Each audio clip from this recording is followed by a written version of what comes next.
You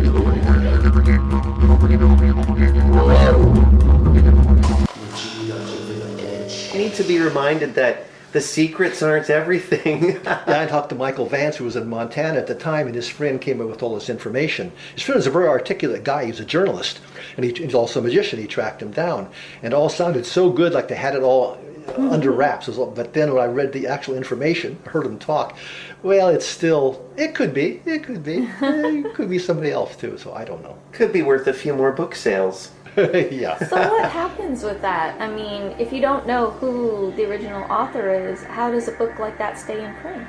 Well, who's going to, I mean, as far as it's not a copyright, I mean, there's no royalties to pay, no copyright protection, because he's dead, so... So basically, anybody who wants to publish the book again... You can publish your own, yes. Wow. You can publish your own. Now, you can't take one of the modern reprinting and just photocopy that and print it, because that version is... print the original one that's out of copyright. You can go from the copyright. original, either that or retype it. You can do that. But, Oh, my. yeah. So how often are these royalty-free books redone by magicians wanting to get a credit in the literary world? You mean how long does the copyright last there? Or? Well, there's got to be hundreds of books out there that do no longer have any copyrights or never did. So I suppose a business-minded magician could unearth these books, republish them, market them, and make money off of other people's works. That's got to be happening. Yeah, if you want to, but the market... Well, look at the Dover. Look all the books they reprinted. Hoffman's Modern Magic, Later Magic, the Hat and Plate Magician's Tricks, and a whole bunch of others they've reprinted. I always wondered about that. Is that why there are so many Dover titles? Because they were emphasizing the fact they didn't have to pay for the content. Right. Charles Reynolds at that time was doing the copyright research for them and doing the advisory work. Well, he's dead now. But at that time, so a lot of the books that we printed were on Charles' recommendation. So that's where he got Modern Magic, Later Magic, and some of the earlier books. Well, that is news to me. That makes a lot of sense. I was always curious about that. And then Carl Folds, of course, stepped in after Reynolds was not to be able to do it anymore. So he's printed a lot of Folds books. The Folds books are pretty much original material.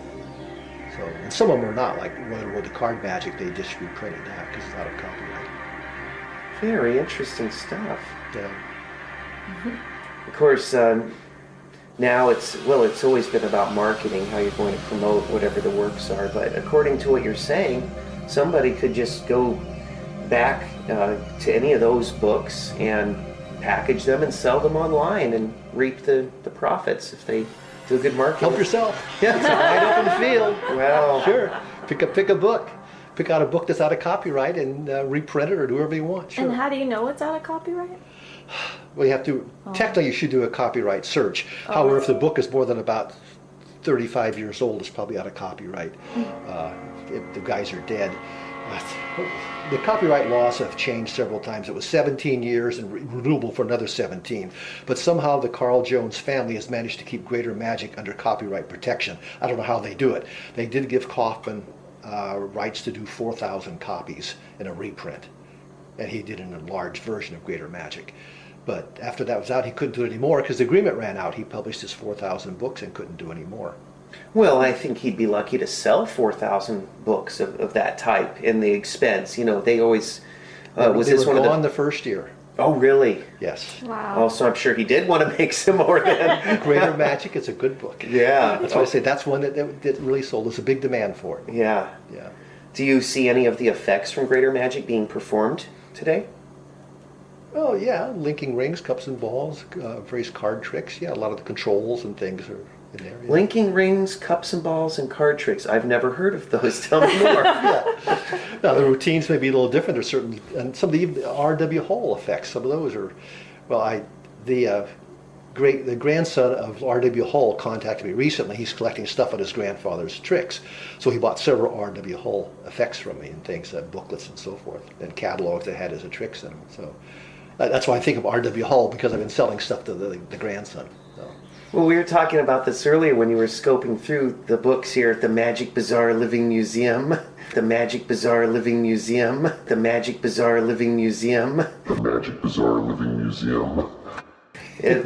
Each of these books represents not only the content and the material and the concepts inside but the story of who made this book, how it came to be, where these books have been around. Like that movie, The Red Violin. If we can imagine some of these old books, how many magicians' hands these have passed through, and you know how it ended up where it is today. It's Sometimes just, the provenance of the book is very telling, yeah.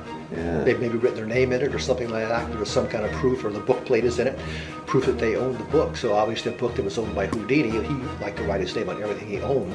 So I have some books that belong to Houdini, and of course he would write his name in it, so you knew that was his copy. and yet, as far as I understand it, if I sign some of my books, it could also bring their value down. When you reach the provenance of Houdini, it'll go up. Until then, I would suggest you don't write in your books. I always tell people, unless your name is Houdini, don't write in your book. So just change your name. Yeah. Well, now wait a minute. If you wrote the book and you autograph it, Oh, that's That's okay. a little bit story. different, Yeah, right? yeah. Like in the Klutz book, that would, if anything, enhance it. Yeah. Yeah. Okay. Not as much as Houdini, but Well, now, if I write Houdini's name in the Klutz book, no. Suggest you don't do that, because since he died in 1926, very good. On what day? before on October. Halloween. Very good. Okay. Yeah. If you're paying attention. Okay. And that was before Greater Magic by Yes. Hilliard came out. Yes. And before the Klutz book of magic. Yeah. Yes, way before. Now, I have a couple of books that he annotated. He went through it, made corrections and additions and things. Now, those are of great interest. Those are of great interest, yeah. So those must have a special shelf in your... No, I just put them where they belong. In Yeah. alphabetical order by author's last name. Okay. But it's nice to know that Houdini was there. Yeah, yeah. Living in your museum. now he annotated. He'd make little Which additions and corrections. Yeah, other people's books. He'd say, this is wrong. Wow. He didn't die this way. He died of typhoid fever in Oh. 1899 or something like that. He'd write things like that in there. Interesting. So, because he was quite a historian himself. Yeah. Yeah. Oh, speaking of historians, somebody just sent me an email from the IBM. You know the historian for the IBM? Asking for a photograph. I know the IBM had a historian. Yeah. Yeah, I'll have to show you the email. So I'll that's send them nice. something, yeah. Who's he want a photo of you? Yeah, finally. Somebody. Somebody wants the photograph. I Okay. don't know why. They should. I did have the great privilege of seeing the SAM Hall of Fame before it was destroyed in that fire some years ago. Did you ever remember seeing it? In the Yeah, I bank was there. basement? Yeah, I was there. Yeah, that was really neat. Yeah, downstairs in the savings and loan. Mm-hmm. It was great fun, yeah. Now, the Oakland Magic Circle, which you've been a big part of for a number of years, it's one of the oldest magic clubs in the States, isn't it? Oldest one west of the Mississippi. Oldest independent. I mean, not a member of IBM or SAM assembly or a ring. Of Right. Course, but independent club west of the Mississippi, yeah. You're in what, year 82? No, 1926. Or 25.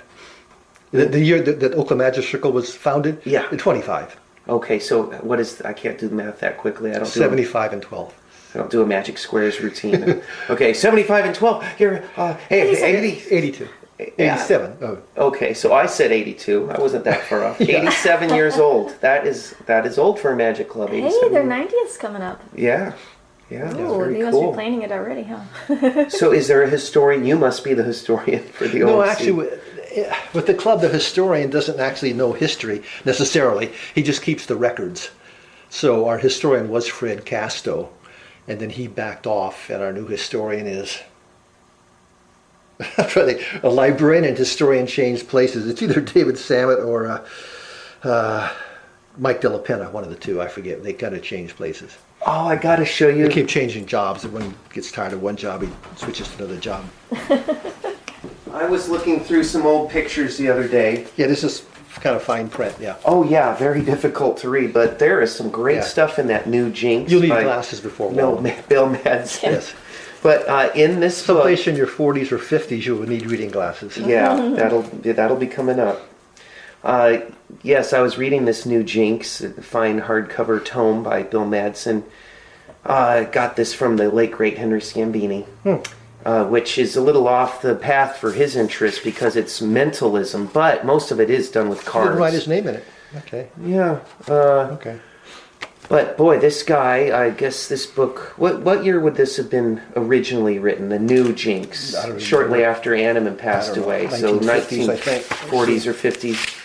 This author has a firm opinion that children and women do not belong in magic. And that I've met a lot of magicians who there's agree with that. There's no 1962 was the first issue. Okay, there you go. Just a few years before I hit this planet. Yeah, so thankfully that's changed a little bit. Arian Black just friended me on Facebook. So there are quite a few more women in magic, but Celeste Evans was popular when this was being written, and he said, nobody's looking at the magic, they're looking at her legs, blah, blah, blah. I remember the most famous publicity photo of her, yes. Yeah, well, and I have to say that is a great She was shot. like a one-piece bathing suit, yeah. Yeah, I'm sure her act was good too. I mean, I heard a lay person say, I saw this lady magician in Vegas, and she was making these birds come out everywhere. I have no idea where, because she was just wearing a swimsuit. She was practically naked. The guy was really amazed by the fact that, you know, the magicians could still do tricks. Yeah, almost no naked. coat. Yeah. And you won't really see a male magician trying to pull that off like a female magician. Yeah, Celeste Evans is still hope around. so. She's lectured for a couple of the collectors' conventions lately. Oh, wow. So Yeah. She wrote a book, yeah. Yeah, just her book just came out last Yeah. year, right? Yeah. Well, she has two books out. One about 3 years ago and one about a year ago. Yeah. Yeah. Have you read it yet? I looked at all the pictures and read part of it. Yeah. I'm looking forward to reading it. I read an excerpt that was published in the Magic magazine. What? An excerpt, Oh, excerpt, from okay. one of her books. And I have her original press packet, or one of them. Okay. Very cool with her newspaper copy and stuff. I don't know if you saw it. I didn't see it, no. Okay. I kind of went over that material, just kind of skipped over it. Right. Yeah.